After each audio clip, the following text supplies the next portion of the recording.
양시장이 현재는 하락하는 분위기인데요. 인플레이션 충격 속에서 그래도 오늘 오전장 분위기가 그야말로 침체됐던 것을 생각해 봤을 때 현재는 낙폭이 많이 줄어들었습니다. 선물 시장에서도 양매수세가 들어오고 있는 모습으로 관측되는데요. 과연 이 물가에 대한 충격을 시장에 어느 정도 반영을 하는 것일지 고민이 많아집니다. 투자자들의 마음을 스타캐치에서 함께 들여다보겠습니다. 네, 먼저 증권통에 있는 조회상위 리스트부터 확인해 볼게요. 네, 오늘 회복을 하고 있다고는 하지만 현재 보시면 이렇듯 하락하는 종목들이 훨씬 더 많이 포진이 돼 있습니다. 1위부터 10위까지 포스코 케미칼을 제외하고 현재는 일제히 하락하는 분위기 속에서 1위가 삼성전자고요. 오늘 어제 외국인이 매수하는 모습으로 나타났었는데 다시 한번 외국인 매도 쪽으로 돌아서면서 2% 정도의 하락폭 가져가고 있습니다. 네, 그리고 2위와 3위를 보시면 나란히 미국의 다우산업지수 그리고 미국의 나스닥 종합지수가 올라와 있는데요. 미국에서는 CPI 발표 이후 충격이 좀 컸던 모양입니다. 나스닥 같은 경우 5%대 하락폭으로 거래를 마쳤고 올랐던 종목들 가운데서도 좀 이런 나스닥 종합이라든지 이렇게 이쪽에서 좀 기술주들에 대한 차익 실현이 상당히 많이 나오게 되면서 여기서 좀 반영이 크게 됐습니다. 다우산업지수 같은 경우 4%대 하락으로 거래 마친 점 눈에 띄고 있고요. 아래쪽으로 보시면 종목들이 있는데 4위 같은 경우 HLB가 있습니다. 그동안 시세가 괜찮았던 종목들에서도 이렇게 차익이 좀 가파르게 나오면서 오늘 낙폭이 커지는 종목이 있다는 점 알아두시면 될 것 같고요. 5위에는 코스피 지수, 현재는 양봉으로 전환이 된 상태죠. 낙폭이 줄게 되면서 3%대 하락세에서 1% 중반 정도의 내림세로 진행이 되고 있습니다. 네, 6위를 보시면 유일하게 빨간불이 들어와 있는 종목 바로 포스코 케미칼입니다. 네, 오늘 대체적으로 선방하고 있는 종목들의 결이 2차 전지 쪽으로 좀 쏠려 있는 모습인데요. 실적에 대한 기대감 때문에 상승하는 모습이었고요. 사실 시장 때문에 포스코 케미칼도 함께 하락 출발하면서 급격하게 내림세로 출발을 했다가 바로 상승 전환을 하더니 현재는 강하게 3%대 상승 탄력 가져가고 있습니다. 바로 아래쪽에도 2차전지 쪽이네요. 배터리셀 종목이죠. 대형주 LG에너지솔루션 올라와 있는데 오늘 삼성 SDI와 더불어서 이렇게 배터리셀 관련 종목들이 하락장 속에서 크게 선박을 하거나 오르는 시세까지 보여주고 있습니다. 네, 반면에 8위의 현대제철 보시면 4% 하락세로 진행 중이고요. 아래쪽으로 한국항공우주라든지 카카오뱅크도 함께 밀립니다. 그동안 주도주 역할을 했던 종목들이 어제는 주도권을 뺏기는 모습이었다면 오늘은 일부 다시 한번 복귀한다는 점도 큰 특징이 되겠습니다. 네, 조회상위 봤고요. 관심상위 리스트도 확인해 보겠습니다. 네, 현재 보시면 상승하는 종목들이 5가지, 하락하는 종목이 5가지 이렇게 반반으로 나타나고 있는데요. 이쪽에서는 조금 더 테마성 움직임을 뚜렷하게 관측을 해보실 수 있을 것 같아요. 일단 1위에 있는 데모, 그리고 아래쪽으로 조금 더 내려가 보시면 4위에 현대 에버다임이 있습니다. 많이 아실 종목들일 것 같은데 우크라이나 재건 테마로 함께 묶여있는 종목들이죠. 현재 우크라이나 쪽에서 그래도 러시아에 대항해서 많이 영토를 좀 뺏어오고 있다 이런 소식들이 들리는 가운데 어느 정도 경제 회복에 대한 소식들도 있거든요. 잠시 후에 특징주에서 데모와 함께 좀 보실 것 같고요. 이런 부분들 때문에 현재 관심상위 리스트에도 상위권에 위치해 있습니다. 네, 그리고 한 가지 이슈를 더 보시면 포르쉐 키워드 되겠습니다. 2위에 3기 있고요. 9위에는 예선테크가 있는데요. 두 종목 모두 포르쉐의 상장 관련 종목들입니다. 3기 같은 경우에 알루미늄 다이캐스팅 전문 회사인데 자동차 부품이나 합금을 제조해서 납품하는 회사고요. 지난 2018년에 포르쉐와 전기차 배터리 부품 계약을 체결한 바가 있기 때문에 관련 종목으로 엮입니다. 예선테크도 보시면 LG 등을 통해서 포르쉐에 관련 제품을 좀 납품하고 있기 때문에 관련 종목으로 묶이는데요. 다만 시세 같은 경우에 3기 쪽에서는 오름세 구간, 그리고 예선테크는 시장 분위기와 비슷하게 하락하고 있다는 점도 특징이 되겠습니다. 네, 3위에는 많이 관심이 있으실 종목일 것 같은데 바로 코리아 S입니다.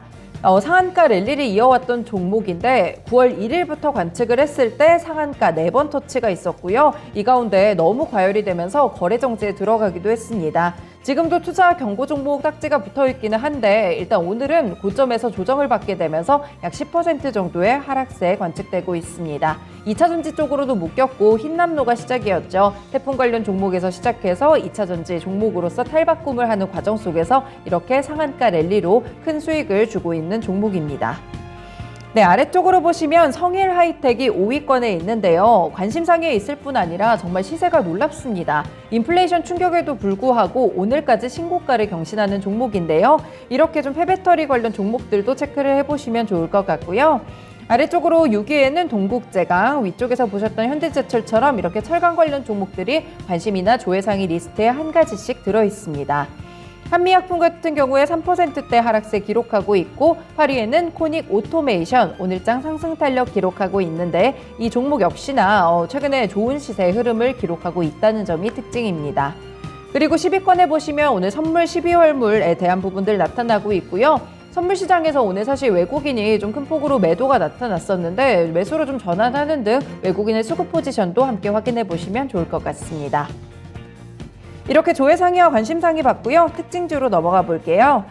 네, 오늘 보실 첫 번째 특징주는 HLB입니다. 이 HLB 같은 경우에 자사의 간암치료제 리보세라닙이 임상 3상 결과 모든 인종에서 최장 생존 기간과 효과를 확인했다는 좋은 소식이 있었죠.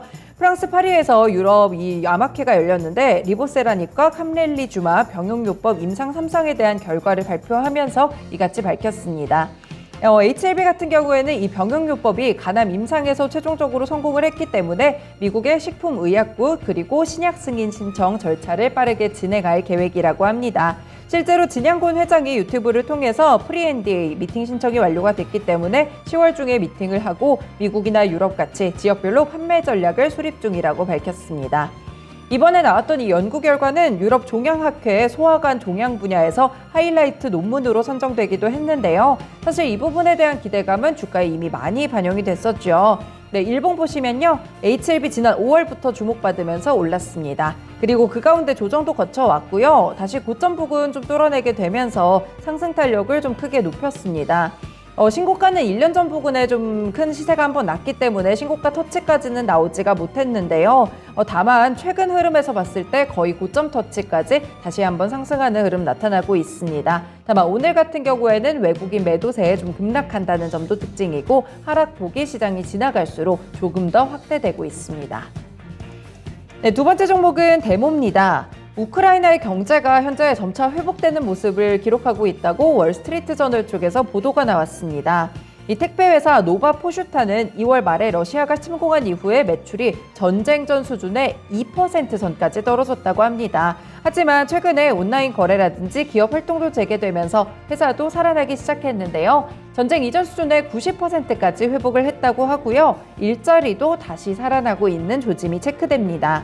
이 우크라이나 경제는 전쟁으로 심한 타격을 받았지만 최근에 신속한 정책 조치 그리고 군사적인 성과도 나고 있고요. 우크라이나 기업의 유연한 대응들이 함께 시너지를 좀 내게 되면서 점차 안정화되고 있습니다.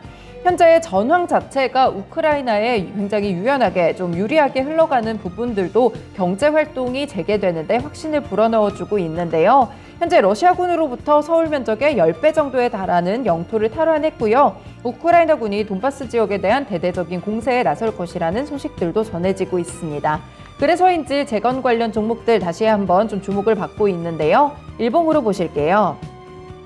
네, 데모 같은 경우에 대표적으로 우크라이나 재건 관련 종목으로 분류가 되고 있죠. 5월 달에 급등하면서 이때 이슈성으로 상승을 했습니다. 거래량 함께 실리는 모습이었고요. 다만 이후에는 조용히 주가가 좀 조정을 거쳐오게 되면서 최근에는 장기 이평선을 좀 이탈하는 모습까지 나왔습니다. 하지만 어제 상한가 터치 이후 다시 한번 갭상승까지 주면서 오늘장 추가적인 상승 탄력 기록하고 있고 한 방에 이렇게 이평선 주요 이평선들 뚫어내는 모습까지 나타나고 있습니다. 현재 같은 경우에는 그래도 윗꼬리가 조금 길게 달리고 있다는 점도 특징입니다. 네, 마지막 특징주는 성일 하이텍입니다. 네, 계속해서 좋은 소식들이 나오고 있죠. 어제 같은 경우에도 공시가 있었는데 2,147억 원 규모의 하이드로센터 제3공장 신규 시설 투자를 단행했다는 소식입니다. 2,147억 원 정도면 이 자기 자본 대비 82.19%에 해당하는 규모고요. 이 리사이클링 시장 성장 대응과 생산 능력 확보를 목적으로 투자 기간은 2025년 9월 13일까지라고 합니다.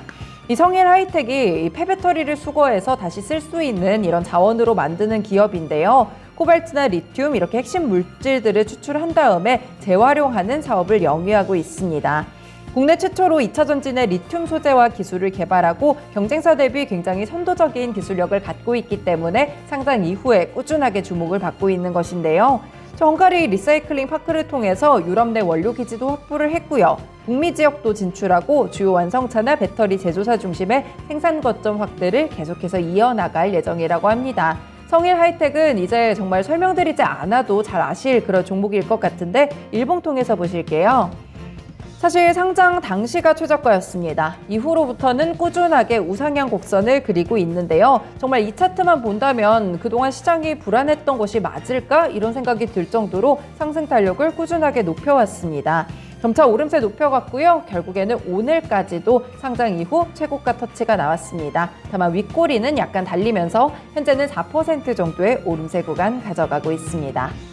네, 이렇게 증권통통에서 조회상이와 관심상의 리스트 봤고요. 특징주 3가지 차트와 함께 봤습니다. 스타캐치였습니다.